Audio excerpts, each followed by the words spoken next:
Stitch Cuties, I'm Brittany with Stitches of Love Quilting, and welcome to the video tutorial for making the block 1 of your Garden Moments quilt using your embroidery machine. So the first thing we're going to do today is get our binder set up and talk about getting our pieces prepped. So in your very first box that you receive in the mail in your cute Garden Moments box, you are going to have a lot in this first pattern, and you're going to have a page that is a front binder cover. You have a back binder cover, and then you have an edge of your binder. Now, the binder does not come in your box, so you can go to any kind of local office store and buy just a 1-inch plain white binder, nothing fancy. It's a 3-ring binder. So what I'm gonna do is put the front and back in here, and then you'll notice that every month in your pattern, you're going to have a 3-hole punch pattern. So at the end of this block of the month, you have a beautiful book or a beautiful binder that you can use this pattern again if you'd like to. And it's a great way to stay organized throughout the process. So I'm gonna slip these in. Now when it comes to the edge, you're gonna wanna trim this down. So let's switch over here.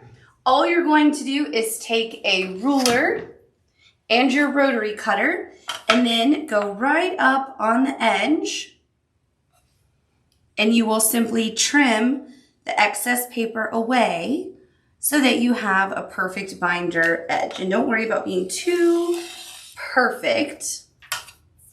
And then we'll trim this edge. And then we'll slip this in the side. Now I have a trick for putting this in the binder edge. You can turn your light pad off. You don't really need the light pad when you're doing this, but if you have one, use it. So I'm gonna bring my binder over, and instead of trying to slide it in right now down the edge, simply open your binder up and lay it flat, and then look at how much wiggle room you have to put this in. It's gonna slide right in because you've given yourself the slack of having it open. So there you go, you have your binder ready to go. Now you have your pattern, and let's review what's in your first pattern. It's all 3-hole punched. We're gonna slip it inside our notebook. And then, loud noise. Okay, so you have your cover inside. Then when you open this up, this is going to be a guide for what you're gonna receive every single month in your block of the month. You have a little note from us. You have information about managing your account, so how you can sign in, change your password, a reminder on how to access your embroidery files. If you need to change your address or update payment information, that's in here as well. And then we have information on how you can reach us via support, and we also have FAQ specifically for Garden Moments. So when you visit stitchesoflovequilting.com, click on support, then you'll click on Garden Moments, and we'll have shipping updates and all kinds of frequently asked questions in there as well. Now the next page is going to give you our recommended notions. So if you didn't already, one thing I would recommend definitely to have would be the Sulky Tear Easy Stabilizer. That's what we're going to use making this block today. And then you'll also want to have a roll of the Sulky Sticky Tear Easy Stabilizer, and that is going to be pretty much a necessary when it comes to the blocks that are repositioned. So next month you'll want to have that. And then of course the basics that you always like to have with your embroidery machine, your Steady Betty, a nice little iron, your favorite scissors. We like the Karen K Buckleys. Of course, have your thread prepared. We have the thread kits for you. The 40 weight rayon thread kit is beautiful. And then you're gonna wanna make sure you have the right needle on your embroidery machine. It's a standard embroidery needle, the size 7511. And then in the bobbin, we simply put a pre-wound white 90 weight cotton bobbin, nothing special. Now when you turn the page, you are officially into your block 1 pattern. So what you're gonna make in your embroidery machine today is going to be this block. So we're going to use the embroidery machine to build our applique units. The machine is also going to quilt the background because you're going to put batting behind this when you put it in your hoop. And then the machine is going to do, of course, all of your stitching. And afterwards, you can trim it, put it in a safe place with your binder, and get excited for the next month. So you'll notice how to read the pattern. So I'm sure you made your cute little freebie pin cushion, so you're familiar with our patterns. But just in case, I do want to let you know that we have a little icon key provided in every pattern so that you can know that I'm taking my hoop off, I'm putting my hoop back on. So that just is a nice little icon key. We put a spool of thread where we want to make sure that you pay attention to the thread color or when you're changing your thread colors. And then of course, you're not necessarily going to need this at all during the making of your block, but if you ever want to make this project again and say do it with sewing machine applique or what have you, you do have your full size placement guide, and it does have an outline of the stitching for the quilting. All the pieces are numbered. And now the next tip I want to share as we get ready, when you open your box, you have of course your background fabric. So we're gonna press that. I recommend that you pick a starch level at the beginning of the project and stick with that throughout. I like a heavy starch. So in a minute, I'm gonna starch this with you. And what I want to show you first though, I'm not going to iron on the camera. You know how to iron your fabric. You're good. But I use the just magic sizing. You can get it at the grocery store. You can buy it anywhere. There are a lot of options for starch. Use whatever you like. A lot of people I know make their starch with, I believe it's vodka and water. So you can do whatever you want, but just try to stay consistent throughout the project. That really comes in handy at the end of the project when you're piecing all of your blocks together. Again, I like a pretty heavy starch. So what I do is I spray it pretty much until my fabric is wet, let it sit a second, and then I iron it. Mom sometimes, Julie, the designer of the quilt, sometimes will spray all of her fabric so that it's wet and then leave it sitting overnight and let it dry naturally overnight, and then give it a little bit of starch and iron it again. So you get a really good starch there. I don't do that much, so it's totally a personal level of how much starch you want to use. Now I'm going to give you a little trick for all of your pieces that come. The placement guide, or I'm sorry, the reverse applique pieces, so you can see you have a page that says reverse applique pieces. Now you can see how they're laid out. They're going to match what you get in your kit. Now when you have a block that has so many pieces, like this one I believe has 45 pieces, and a lot of them are very similar, right? They're all the same flower, but they turn different directions. So what I've done when I made this page for you in your pattern, specifically for the flowers, all the flowers are oriented right here in a reversed way, but facing up. So what you can do is take the pre-cut pieces that you get in your box, and before you snip that little bitty bit of fabric, simply put it right over it. And they don't line up exactly because we squish it a little bit for the laser, but you know that you can just label 17, 20, 24, 26, 32, and the bottom row is 34, 36, 38, 44. And what I did is gave myself a little arrow facing up so that I'm going to peel my backing as I go and place this in the hoop. Now, if you've done a block of the month with us in the past, you know that a lot of times I peel all my backing ahead of time and I put them in a numerical order pile. I'm going to put them in a numerical order pile, but I am not going to, in terms of how they appear in the pattern and the placement, but I am not going to peel my backing ahead of time, because when it comes to a piece like this, a flower, I am going to utilize that arrow as I put it down so that when I get to my piece, I don't have to go do. How does it go in my block? Then the same thing works for your leaves. You don't need to draw an arrow on these. They're pretty self-explanatory and some of them do turn.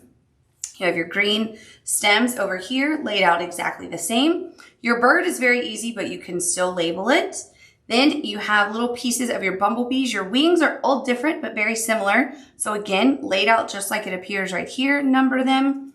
You have your bee bodies, and then the little stripes on your bee are easy to label as well. Now, when it comes down to these circles, you don't necessarily need to number them. They're all exactly the same circle. There's no direction, but I figured why not go on and number everything. So once you have this ready to go, you can then snip your pieces free, and it's as simple as taking your scissors and just doing a little snip, and your applique piece is ready to use. And so what I'm going to do is get my pattern out, and I'll show you how I'm going to organize my pieces. I like to have them ready to go when I'm at my embroidery machine, so I don't have to think about the process, because I really enjoy watching the machine stitch, and sometimes that distracts me and I'm not paying attention. And so if I have my pieces organized, I don't have to worry about making a mistake. So I'm actually going to jump to step number 8. And what I'm going to do is gather pieces 1, 2, 4, 9, 14, 15, and so on. And I'm going to put them in numerical order from smallest number to the largest number. and make that one pile. Then I'll skip down to step number 10 and repeat the process with all of the numbers listed. And I'm going to make my pile go from 3 to 44 with all the numbers listed. Skip down to my next round of pieces, 7 through 45. And then let's see, we go down to 14. We have another set of pieces, 18, 20, 25, and 26. And last but not least, a pile that has just piece numbers 21 and 27. So that way I have a pile ready to go. So that's all you need to do to prep to get ready. I do recommend that you grab a USB stick. Mine is over there, I can't reach it. Put your embroidery file on that and then load it on your machine. So when we jump over to the machine, you'll see that in front of my machine, I have my Steady Betty. I do like to have a cutting mat in front of my embroidery machine underneath my Steady Betty. I like to have a ruler and a rotary cutter, my favorite pair of Karen K Buckleys, and then we'll also talk about how we lay our thread colors out in order of appearance in our pattern so that, again, we don't have to think about the thread colors we're using. And of course, I'll have my iron nice and hot and ready to go. So without further ado, let's jump over to the embroidery machine. Hey Stitch Cutie, now we're in front of our embroidery machine. So let me show you how I have my space set up. On the left, I have all my applique pieces organized in numerical order, just like we discussed a second ago. On the right, I have all of my threads laid out in the order I'm going to use them in the pattern. I have my Alex Anderson 4-in-1 tool. Sometimes I use the wooden point or the stiletto point in here to help hold pieces in place when I'm ironing them. I iron them with my Steam Fast Travel Iron. It works great for ironing inside of your embroidery hoop, which is a small space. And you can see I have my Steady Betty, and below that I have a cutting mat. Then I have in my hoop my Sulky Tear Easy Stabilizer. I have my starch fabric that came in the kit, and I've also cut one 7-inch square of my fusible batting. You want to be careful with this piece once you cut it. You don't want to stretch or pull or distort it. You want it to stay very accurate. With the fusible batting, one side has a web texture. The side that's not fusible has a soft texture just like batting. And then of course I have my favorite scissors. I have my embroidery file loaded. And what I've done is gone on and completed steps 1 through 6. And so I have in my hoop, you will see that I have 2 squares stitched. So the inside one is going to be the guide for where I place my fusible batting. I'm gonna put it fusible side up. And then when I place my starch fabric on top, I don't need to worry about it being exact. I just need to make sure that it is extended, of course, past the outer lines, which ultimately are gonna be where we trim at the end of this embroidery project. So I'm going to put my batting right in place. So you can see it fits nicely inside. I have the fusible side up, so that web texture is up. And then I'm gonna take my starched fabric and I'm gonna put it right over it. And what I'm gonna do is gently take my iron and fuse these two together. I wanna be careful not to move the fusible batting because I have it in place, right? So I'm holding this pretty firmly with my left hand and then just ironing. It only takes a few seconds to fuse this. And now what I'm gonna do is take my 3M transport tape or any tape of your choice, and I'm just gonna put a few pieces of tape in the corner to hold my fabric in place for this next step. So we're gonna keep the white thread on for quite a bit, and we'll continue on for the next step with our white thread. So now what you have complete in your hoop, you can see you have an outline stitch that's 7.5 inches. So that is a 1/4 inch away from your fusible batting. So you have a nice seam allowance for when you go to piece this quilt together at the end of the project. You have your quilting completed, and we have our first round of applique placement guides. So what I'm gonna do is put my hoop right on my Steady Betty. So this is now turned sideways, just for reference. I'm gonna remove my tape because it doesn't need to, my piece is held in place and I don't want to accidentally iron on the tape and get sticky on my iron. So what we're gonna do is start at piece number 1 and work our way from smallest number to largest number. So let's get going. First up is the bird's beak, piece number 1. And remember, I have my numbers on the back of all of them. I don't always do that, but I do it when it's a project that has a lot of pieces in a block, especially when they're similar, like these flowers and leaves and things like that. So we're gonna gently put that in place. Now we have piece number 2.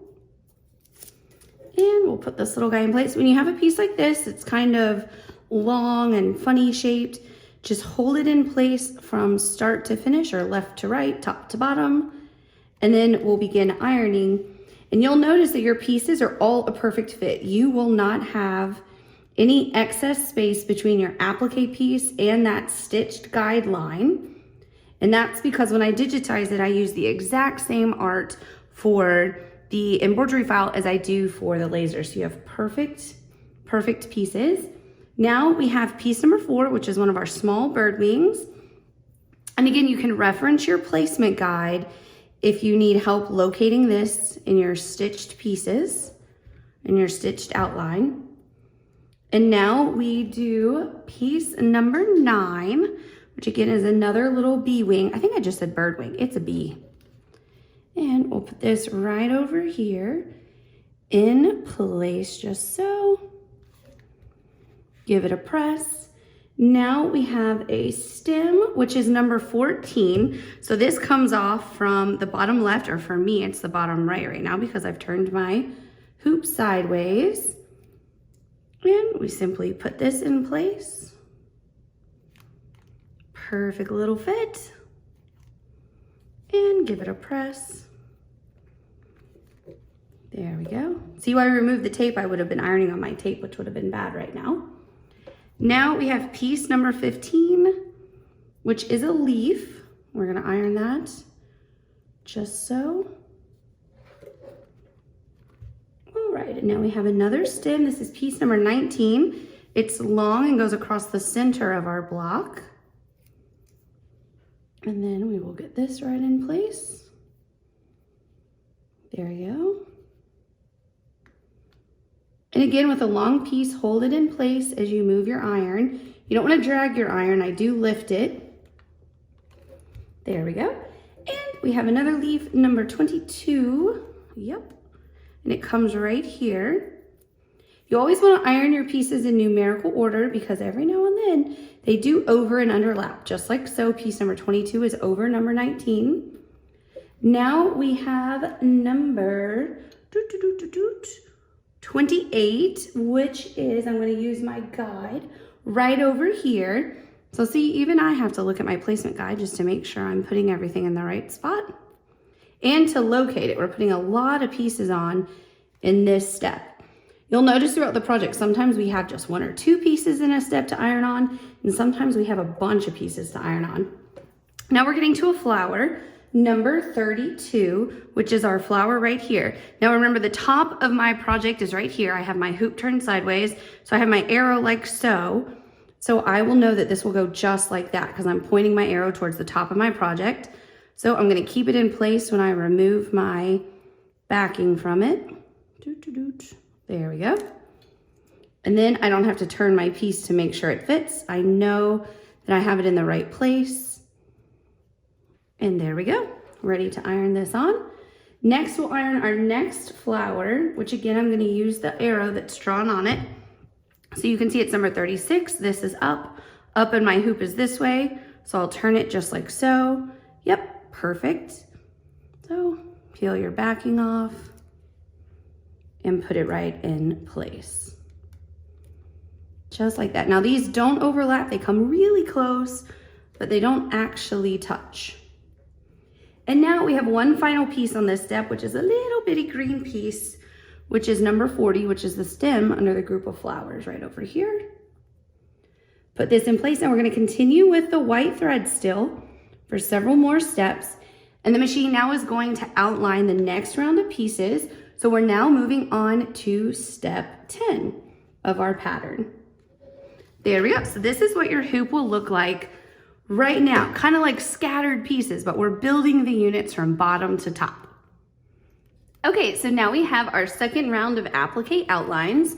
So we'll begin with piece number 3 to put in place first, which is our bird wing. So simply put this right in place. These are all really cute Lori Holt prints that we've used throughout this quilt, and I love the print that's on the bee wing. Or I keep calling this a bee, it's a bird. And then I called the bee a bird and a bird the bee. You know what I'm talking about. Now we are going to do our next piece, which is number 5. And this is a bee wing. See, I got it right that time. Put it right in place. Now we have the body of our bee, number 6. So cute. I love these little bees. Get this little guy right in place. And now I'm going to use my little tool just because it's hot from where I just ironed. But I want to hold this in place. There we go. Now our next little wing, which is number 10, right over here. Get it right in place. And our next little body of our bumblebee, number 11. There we go. Right in place. Now we're gonna start building some leaves out. So we have piece number 16. And it goes right over here towards the bottom left corner of your design, because remember the top is up here. And now we have number 23, which goes right over here.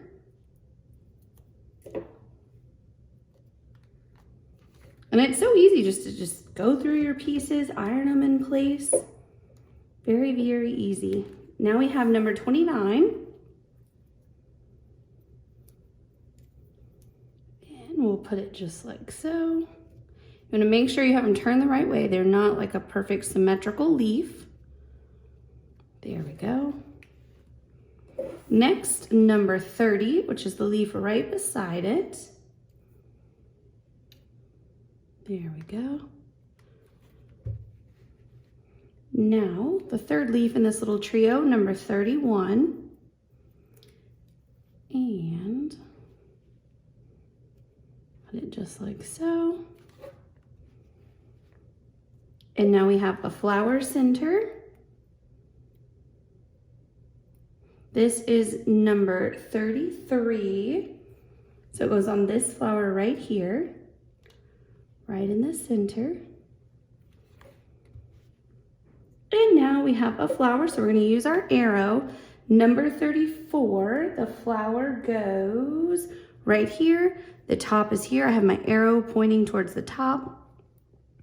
So peel your backing and put it right in place. I love it. It's just a little trick so you don't have to like spin your flower to make sure it fits, although sometimes I do that. There's no harm in it. Whoop, I dropped my piece. We have number 37, which goes right up here in this remaining flower center that's got a stitched outline for us. Now we have flower number 38, which is this flower right here. So again, point my arrow the right direction, peel the backing, easy peasy, right into place. It's starting to look like something, isn't it, as we build all of our pieces out? Now we have a few leaves up here to put in place. So number 41 is this one right here. And again, every leaf is a little different, so they're all gonna fit perfectly in place for you. There we go. Perfect. And then leaf number 42, which is this right here.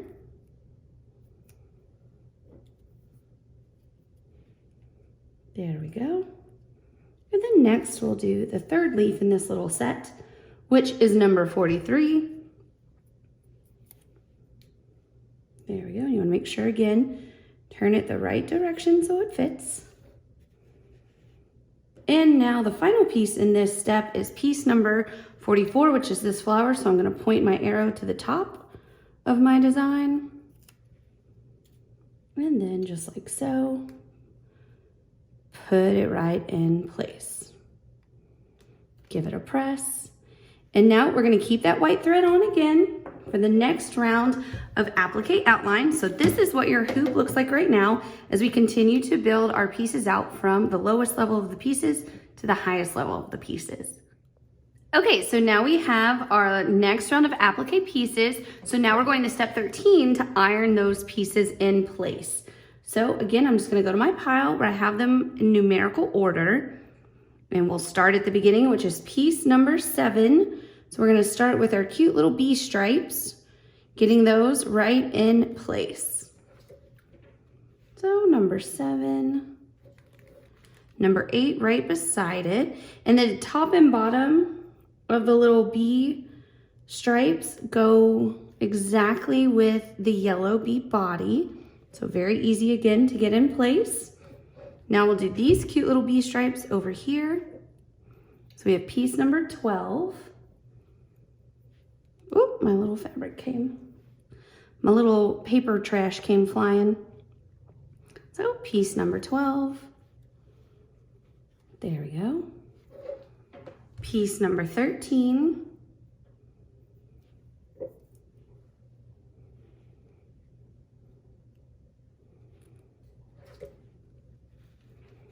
And now we have some flowers to put in place.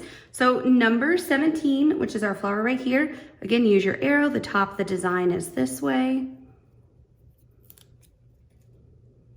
And our cute little flower right in place. Now all these flowers are exactly the same, but it's easy just to mark them, know which way they're turned. Keeps life easy, which I love. Now we have number 24.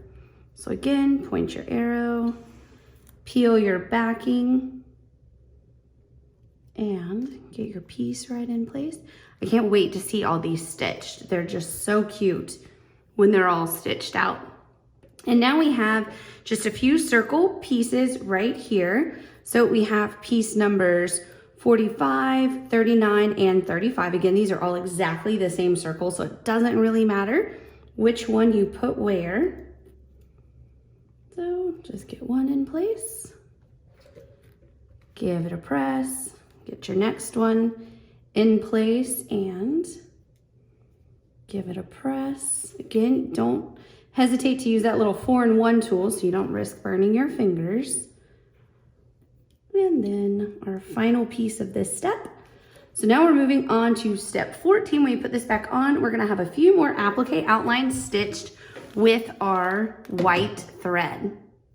Okay, so we have some pieces to iron on. So we're gonna start with number 18, which is the flower center.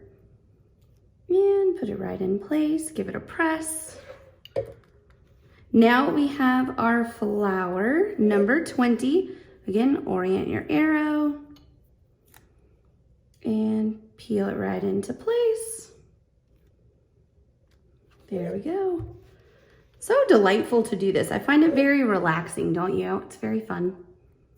I can't wait till we get just a few more steps and the machine will start doing all the beautiful stitching around all these pieces, and that is really fun to watch, I think. So our last piece of this step, number 26.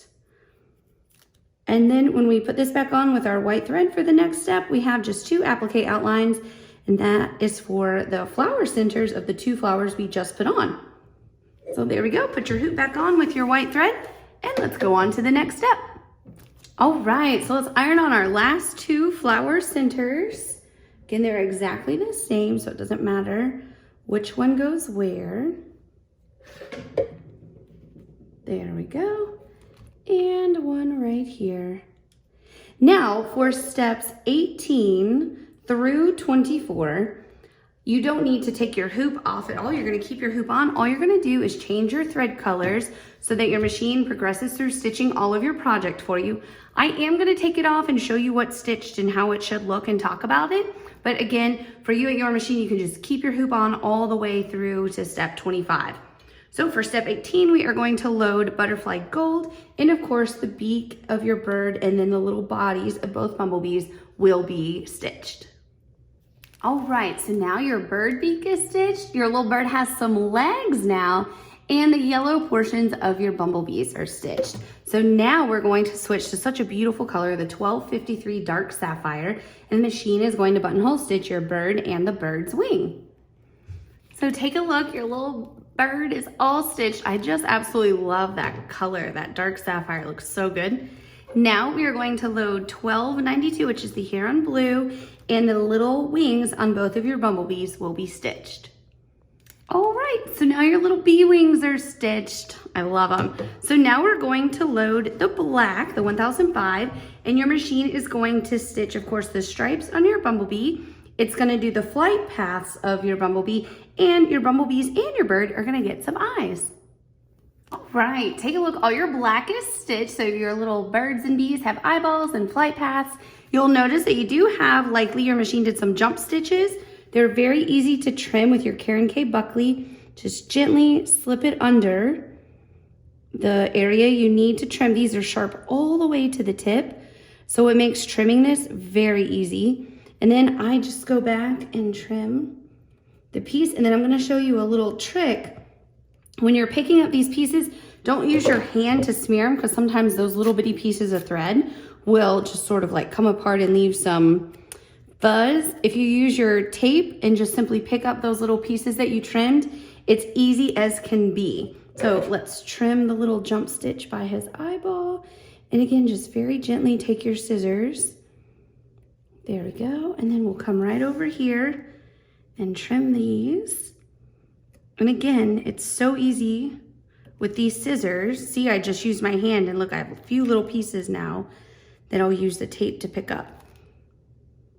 There we go. Be careful not to poke into your fabric too much, though. Of course, you don't want to cut your actual background fabric. There we go. And then just go back and trim that little piece that's standing up. There we go. See, I have a little fuzz. Sometimes you cut that thread, it just fuzzes. But that's okay. The tape is going to pick it up for us. So just use your tape to go across, basically like a little lint roller. There we go. Look how good it looks. I love it. Take a look. So we're almost done. It's looking so good. Now we are on step 22. We're gonna load 1177, and you guessed it, all of your leaves and stems, and then the accent lines on the stems are going to be stitched for you. Alrighty, take a look. All your green is stitched. I absolutely love the way it looks. So great, right? Now we are on step 23. We are going to load the 1256 Sweet Pink. That is the lighter of your pink colors, and all of your light pink flowers, the outside of all your flowers, will be stitched. Oh my gosh, take a look at how good your flowers look when all that light pink is stitched. It looks so, so good.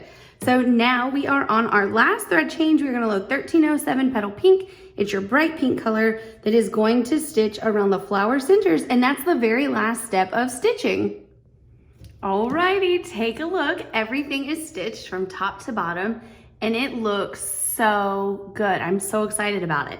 So now you will go to step 25. You are going to remove this from your hoop, and then we're simply going to remove our stabilizer, and we're going to trim our block to the 7.5 inches. So to remove the stabilizer, it's really easy. You just start tearing it away. And this stabilizer tears away so nicely. And I do recommend that you take all of it out in your block. I'm not gonna do that in the video because, well, that's just not very fun to watch someone tear out stabilizer. But what I like to do, if I'm gonna tear out all of the stabilizer, is I'll actually take this home with me because I do most of my sewing here at work.